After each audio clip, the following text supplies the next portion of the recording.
chance.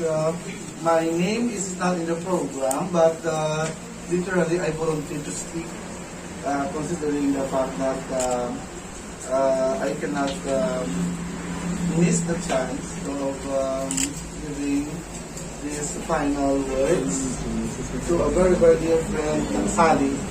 No, and thank you for the opportunity given me and for your presence. And I really spared this very important time. I told Ma'am Gayusayan that we have to have a kind of simple yet very meaningful program like this. Gusto kong magtagalog, Ma'am Sally, sapagkat ikay institusyon sa Pilipino. Pero alam mo naman, ang hirapan sa pagsalita ng Pilipino ay totoo sa lahat, hindi lang sa akin. I really spared Ma'am Sally this time because for so many years after your retirement, we were not able to meet. No? And during her time at high school, we know for a fact that this teacher, ng Sally, it epitomizes the kind of excellence that, Department of Education as an institution would be very proud of. She is the image of a teacher that we want really to have. Although despite this very composed, very professional, very exact, very accurate teaching style, very strict in the classroom, she is the most misinterpreted teacher ever I know. She is misinterpreted because in so many ways, people around, teachers, students alike, would only see his very, very strict personality. Her being very accurate in terms of classroom management, classroom procedure. But well, many may not have been able to see the beautiful parts and qualities of parts of her person, Ma'am Sally. And I am very lucky, very young I am compared to her age, but we were able to work very well together in the school publication. And I'm so much lucky that I was able to penetrate and establish good friendship with Ma'am Sally. And I'm always proud of that. And during the time we were together, and I'm so much inspired by her motherly. She is single, but she's very, very motherly. You know that we were her former students. And basta din na iba na, basta si Ma'am Conte, well strict again. Everybody, the room is very, very clean, orderly. Tiles, very beautiful. Form 137, very beautiful. Form 88, very beautiful. And all the rest, the room, very beautiful. Kaya, walang guro na gustong magklase sa room ni Ma'am Sally. Sapagkat, kay guro na magklase sa room niya, dapat, after the class, you have to clean it very, very well. Dapat, pakintab ang sakit, naka-align ang mga silya and everything. And, she is really very strict. But, this being very strict, in a way, is a strength in the end. She would be the teacher that any principal would want to have because her presence exudes really excellence. And a lot of you learned a lot in terms of academic pursuit, in terms of everything, in character and discipline.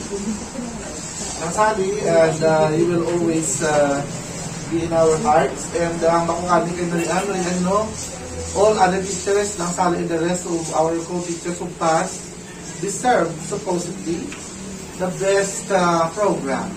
But because of the pandemic, we were not able to afford them. But anyway, the pandemic is never an excuse. They deserve this kind of love and gesture of gratitude, for all the work that we have done. And one thing that I will never forget from Sally is, it was a year we went to Negros in Bacolod City, and we attended the RSPC. We were brought with us a lot of students. And you know what?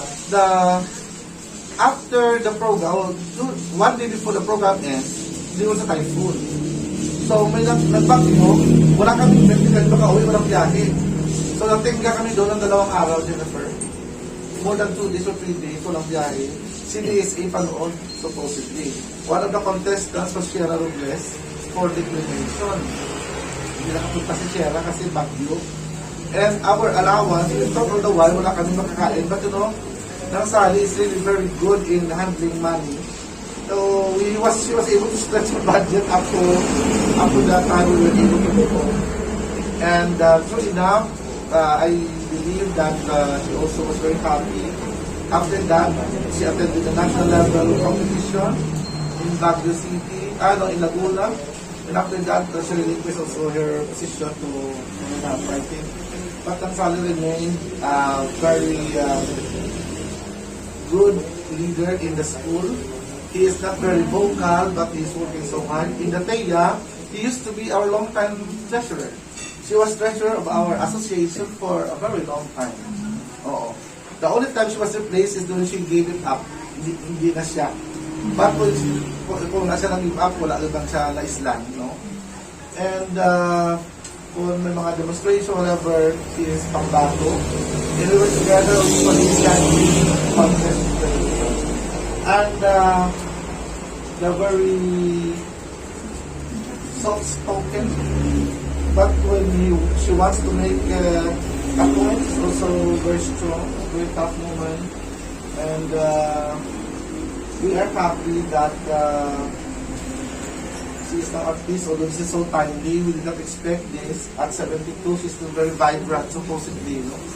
And to the teachers, young like you, sana'y ang magaling Sir Johnny, no, na mga strategies at mga, it's not true to the matter, it's really difficult to find this kind of classroom discipline that she can really impose in the classroom. No? Very tough, very difficult. So buong kalabangan sa mga teachers, relax lang. Wala. I hope that if only we can close a teacher like Nang Sally, sana'y pamarisan ang kanyang magaling na example sa mga teachers, no? Sir Marvin, Sir Galde, and I'm missing with Vic. So for the longest time, I wasn't able to hear your voice singing. And we miss each other, all the three of us. I hope that in the coming days, in the coming weeks, we can all together again be united. And let us pray that at the end of this, each one of us will find safety. No? Yung importante ngayon yung safety. Kay the health crisis is very dangerous. Again, to the family, Jen, and to the rest of your family members, we would like to take this chance to thank you, to express we were able to say Nang Sally, thank you, one way or the other, Nang Sally touch our lives, impact our professional career as teachers. No? And we will tell you, and I know that you know that your Tita Sally was very an integral part of the growth and development of Oton High School. She is an institution. She has helped Oton carve a very outstanding name in the entire division, region, and even the national. Contribute din sa mga awards na mo ginadala niya. So, for as long as Oton High School is alive, her memory in the corridors will remain. Kamo, mga estudyante kami ng Sally, di ba? Oo. So imagine, look at you. I know that some part of your discipline, part of discipline mo, Ma'am Lani, Ma'am Fair. Ang style nyo na, Ma'am Sally, na. Oo. Kita ko na mga contact ng Sally, no? This is Pasinabaw, right? Si Jennifer, ito tumili yung ano. So, I hope na parang kamo mo pa sa teachers pa para kay Nang Sally. Nang Sally, thank you so much for the love. We will pray for you. Keep guiding us and inspiring us. And may you rest in peace and enjoy the eternal peace. Thank you so much, everybody. Thank you and God bless us all.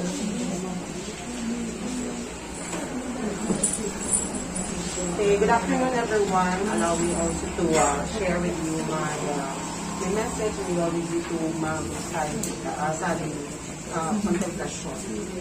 So, when I heard the news of her passing, there were so many thoughts and memories that raced through my head. Just like many of you, I thought about the last time I communicated with Ma'am Sally. I recalled a few special moments from long ago in the four corners of our classroom in the National High School. But one thing that I did not think about is how many birthdays Ma'am Sally has been able to celebrate. I never even occurred to me to ask this question of the friends and former classmates who contacted me to share the sad news of her passing. I didn't think about this completely common question at all until it was eventually asked aloud. I then realized it was perhaps somewhat odd that I had not been prepared to answer this question. But it occurred to me that this lady, whom we consider to be the best educator we had ever been blessed with, was an absolute timeless icon.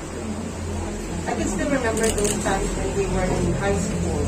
It was really true what Sir Darwin said, that she's very strict. Everything is spick and span. Before you enter the classroom, you have to pick up pieces of paper. All the chairs should be arranged very well. Before you leave the classroom, it should be clean and correct, sir. No one can ever use that classroom except Ma'am Sally, and no one dare to use that classroom. Very true in that area. And also we also have an experience during our time when we were also special science class students in third year. She was our journalism teacher, and we decided not to attend her class. But unfortunately, there were three of my classmates attended the class. And we were suspended for a week. Only those three classmates na nagbalik ang accommodation. And she was very, very strict, very, very strict. But then again, I really realized that moment that she only wants the best for us. That is why she gave that disciplinary action to all of us. And that is also one thing that I cannot forget about Ma'am Sally. And so, Ma'am Sally was an exceptional teacher. She was truly gifted in the art of delivering knowledge to a huge variety of students in individually contextualized methods that work for each one of those often divergent personalities. Every mind was important to her, and she felt it worth her time to search for just the right keys to open that mind. And when she found those keys, she used them effectively to make learning exciting and pleasurable for each of us. Of course, she was the all-time favorite and was the best at everything she did in her classroom.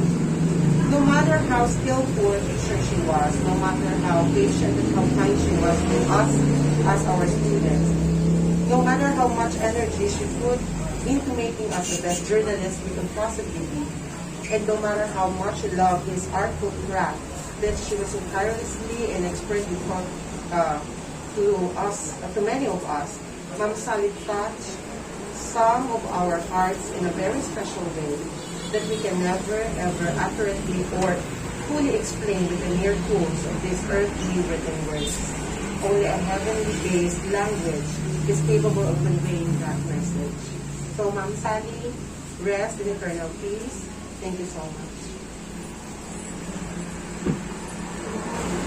Magandang hapon sa lahat.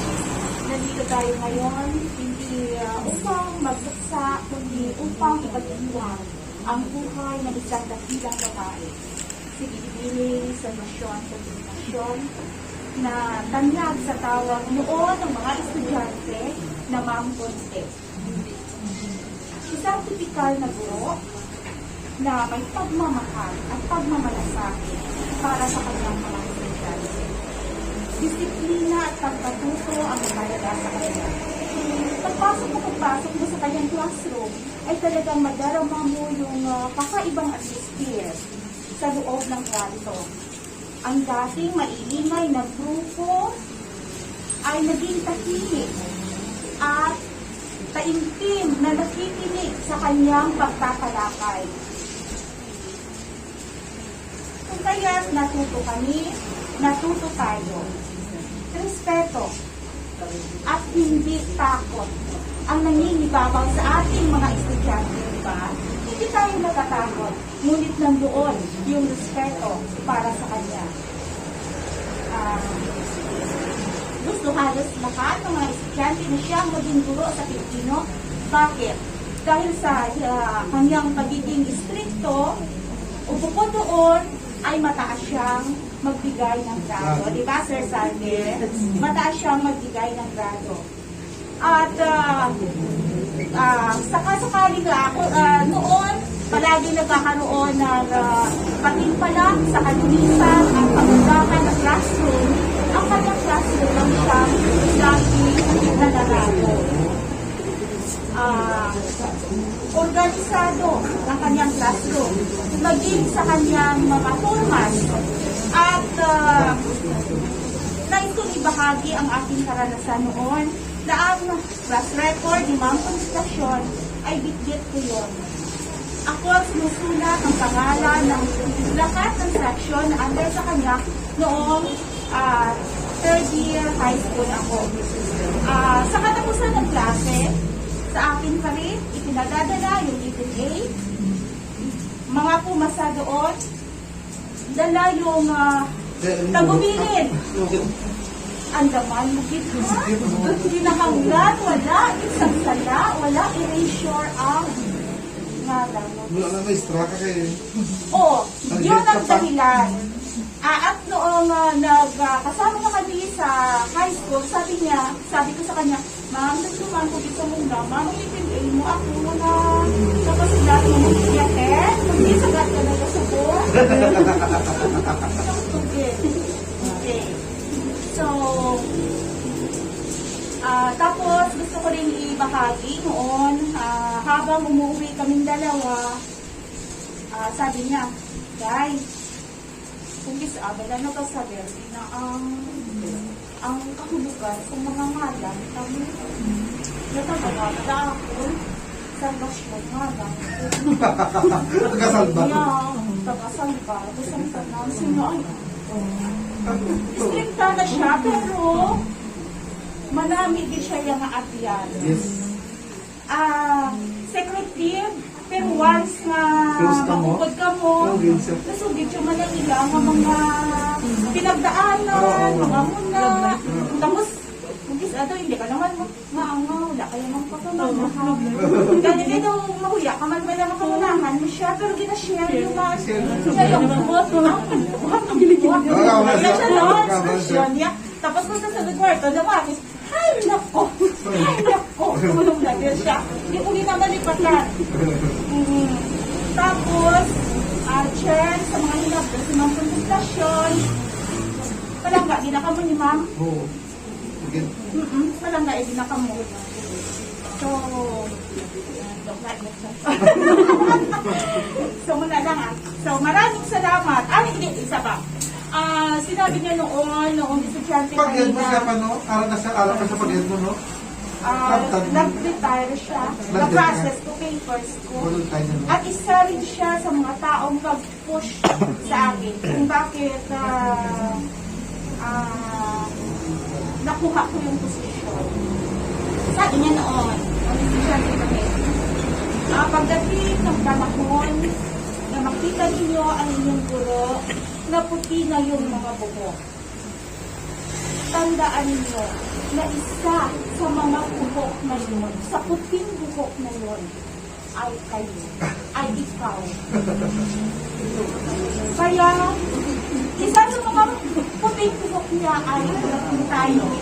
At sabi, tandaan mo, isa sa mga puting buhok ay ikaw. Sabi niya masulat sa mga putita ka mo. So maraming salamat, ma'am, sa pagiging bahagi ng buhay namin.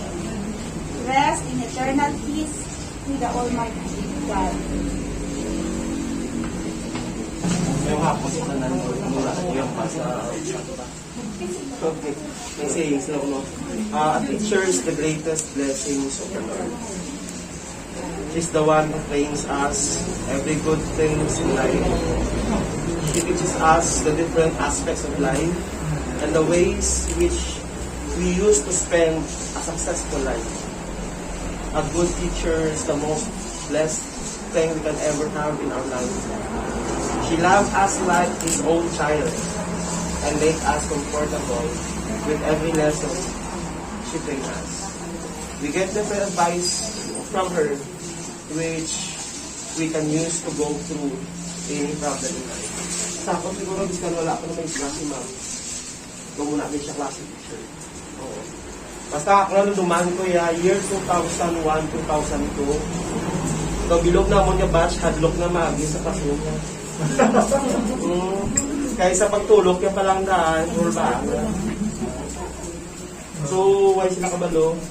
Ang ako lang, pag ko kay ma'am, no, isa lang goal sa life, isang na makatapos tanan niya ng mga kinapusan. Grabe na sa kasita sa mga dapat na makatapos na sila tanan niya. So, in behalf sa Teachers Employees Association, no, sa family, condolence gift. No, iskan subong, no, hindi pa nagapon ka, pati kanina mapano sa mga wala pa enjoy life today. So, subong siguro happy naman sa papa. So, ngayong hapon is tonight. Thank you. Bilang tugon, hindi ko napaghandaan ko dahil nga ako ay masyadong abala sa lahat ng gawain. So, bilang tugon, sa ngalan ng mga tiyahin, pinsan ko, ako'y lubusan nagpapasalamat sa lahat. Lalo-lalo sa pamumuno ng ating bagong punong guro, kasi Sir Haro, at sa lahat-lahat ng mga ulo ng departamento na naririto. No? Hindi ko nalubos na maisip kasi masyado pa akong ipagdala hanggang ngayon. Alam niyo naman siguro kung bakit. Dahil sa marami akong mga naging karanasan simula pagkabata hanggang sa naging guro ako sa Contemplacion High School. So ngayon, ang masasabi ko lang, taos-puso ako nagpapasalamat sa lahat-lahat na naririto upang bigyan ng panahon ng aking tiyahin na may padama ang pagpapahalaga sa kanya at pagmamahal. Yun lang po. Maraming salamat.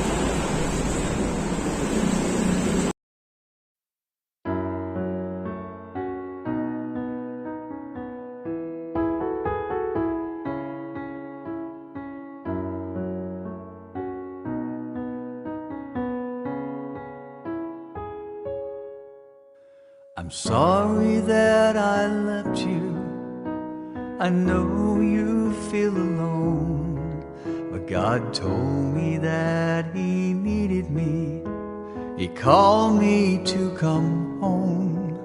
In what seemed to be an instant, in the twinkling of an eye, an angel gently took my hand and led me toward the sky.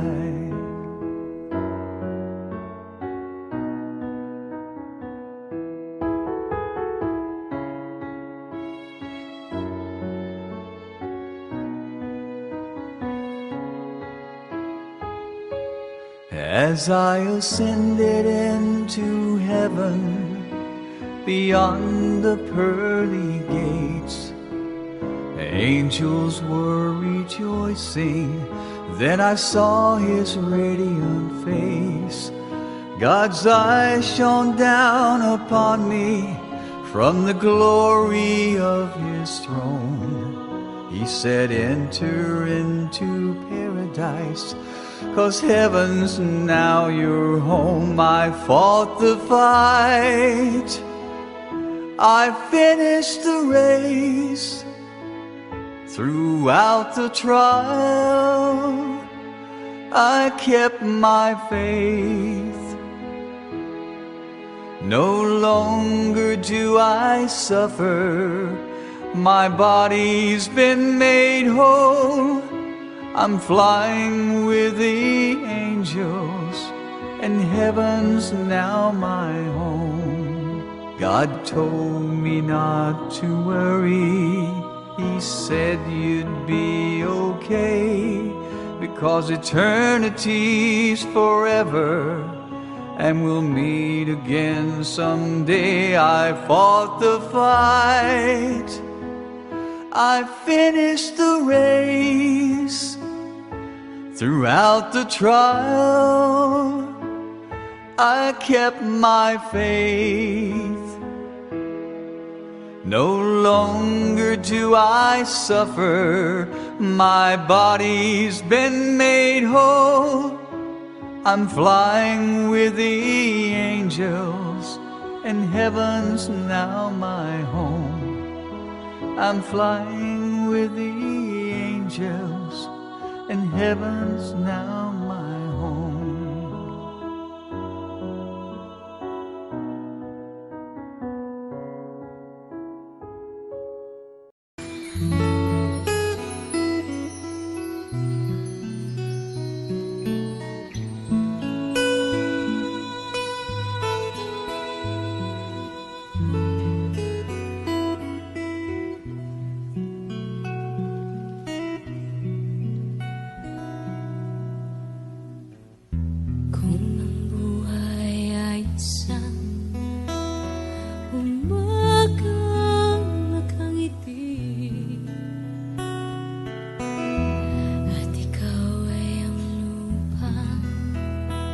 Sinusuyo ng bituin,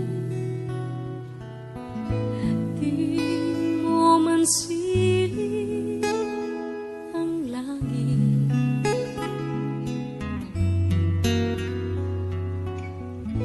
Di mo man silip, ito'y nandito pa rin.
Ng ulan, sa haplos ng hangin,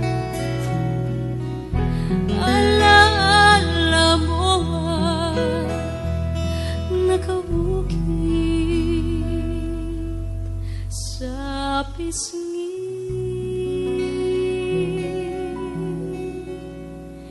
ng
Tomorrow morning, if you wake up and the sun does not appear,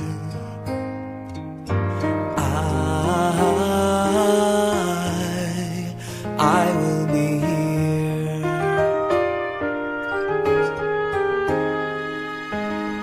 If in the dark we lose sight of love, hold my hand and have no fear, 'cause I will be here. I will be here when you feel like being quiet, when you need to speak your mind. I will listen and I will be here when the laughter turns to crying. Through the winning and losing and trying, we'll be together. I will be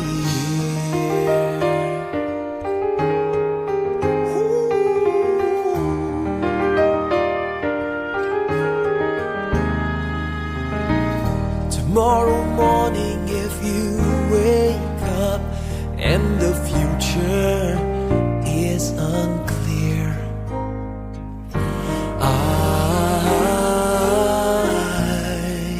I'll be here. Just as sure as seasons are made for change, our lifetimes are made for years. And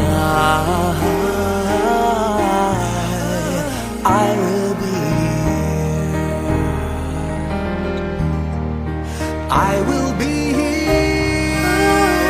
You can cry on my shoulder when the mirror tells us we're older. I will hold you. I will be here to watch you grow in beauty, tell you all the things you are to me. I will be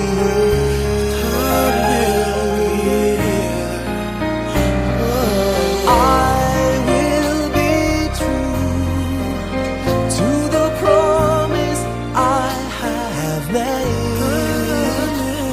to you and to the one who gave you to me.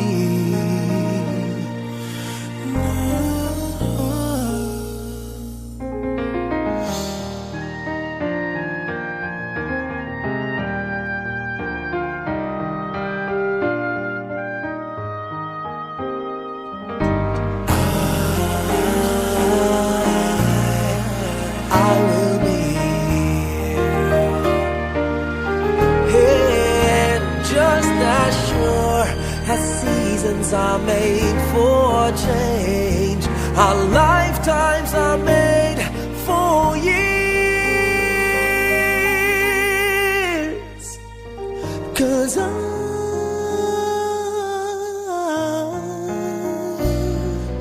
I will be here, we'll be together forever. 'Cause I will be here.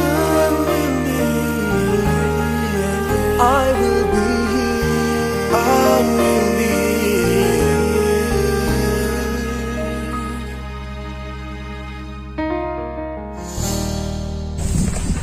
Kasalanan na ko sa amon ng Sul. Padakot sa kasalanan. Bangin lang wala. Hindi lang nadapat. Papalula na nagasto. Kung palit sa amon nagkakit sa inyo. Amon na. Isang nilipuro.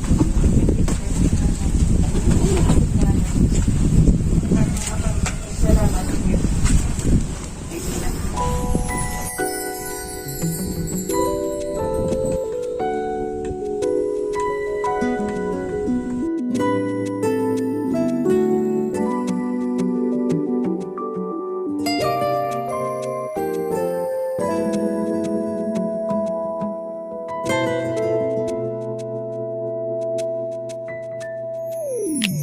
Life is not at all that bad, my friend.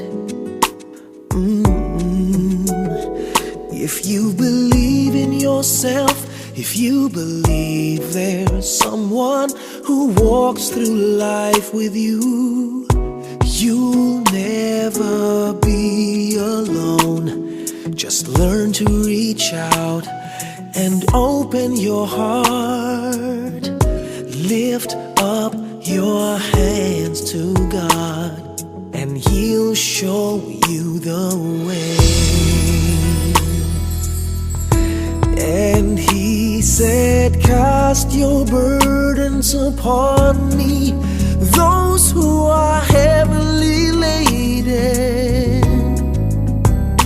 Come to me, all of you are tired of carrying heavy loads,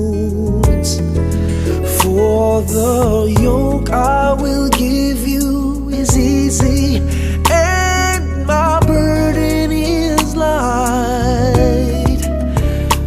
Come to me, and I will give you rest. And when you feel the world is tumbling down on you, and you have no one that you can hold on to, just face the rising sun, then you'll see hope, and there's no need to run. Lift up your hands to God, and He'll make you feel alright.